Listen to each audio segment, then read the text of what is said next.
కంచికామకోటి పీఠాధిపత్యం వహించిన చంద్రశేఖరేంద్ర సరస్వతి మహాస్వామి వారు ఒకానొకప్పుడు మధ్యాహ్న భోజనం పెడుతున్నారు. ఆయనకి భిక్ష అంటారు.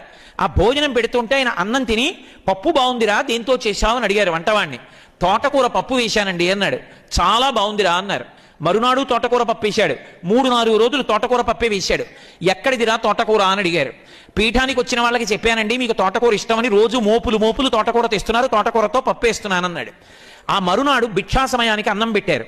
ఆయన నాకు అన్నం వద్దని గోశాలకి వెళ్ళి గోమూత్రాన్ని 3 మాటలు ఆచమనం చేసి గోమయాన్ని నాలుక మీద రాసుకుని వెళ్ళిపోయారు. 2వ రోజు అయింది, అన్నం తినలేదు. 3వ రోజు అయింది, అన్నం తినలేదు. 4వ రోజు అయింది, భిక్ష పెట్టడానికి భయపడ్డాడు వంటవాడు. 3 రోజుల నుంచి ఆయన తింటలేదు. ఏ తప్పు జరిగిందని శ్రీకార్యానికి చెప్పాడు. శ్రీకార్యం అంటే మఠం మేనేజర్. ఆయన వెళ్ళి నమస్కారం పెట్టి, అయ్యా ఏదో తప్పు జరిగింది, 3 రోజులుగా మీరు భిక్ష తీసుకోవట్లేదు, ఆ సమయానికి గోశాలలోకి వెళ్ళి గోమూత్రాన్ని ఆచమనం చేస్తున్నారు, గోమయాన్ని నాలుక మీద రాసుకుంటున్నారు, ఆవు పేడ, ఏదో తప్పు జరిగింది, ఏం జరిగిందని అడిగాడు. తప్పు వంటవాడిది కాదు, కంచికామకోటి మఠానికి పీఠాధిపత్యం వహిస్తూ ఎక్కడికైనా నేను వెడితే శంకరాచార్యుల వారు వస్తున్నారంటారు. శంకరాచార్యుల వారి పేరు చెప్పుకుని బ్రతకవలసిన వాణ్ణి, కాషాయం కట్టుకుని అన్నీ విడిచిపెట్టి దేనికి లొంగకుండా ఉండవలసిన వాణ్ణి, తోటకూర పప్పు బాగుంది అని రుచికి లొంగిపోయాను.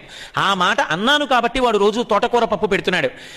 ఏ నాలుక రుచికి లొంగిపోయిందో ఆ నాలుకతో రేపు పొద్దున్న శంకరాచార్యులు వారు వచ్చారని పూర్ణకుంభం పెడితే పూర్ణకుంభం మీద చెయ్యేసి సభలోకి వెళ్ళి కొన్ని వేల మందికి భక్తి జ్ఞాన వైరాగ్యముల గురించి నేనేం చెప్పను.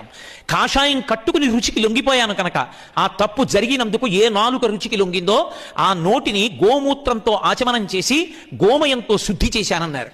మహానుభావుడు తరువాతి కాలంలో జీవితంలో ఇక ఆయన రుచికి లొంగలేదు. కమిట్మెంట్ అంటే కమిట్మెంటే.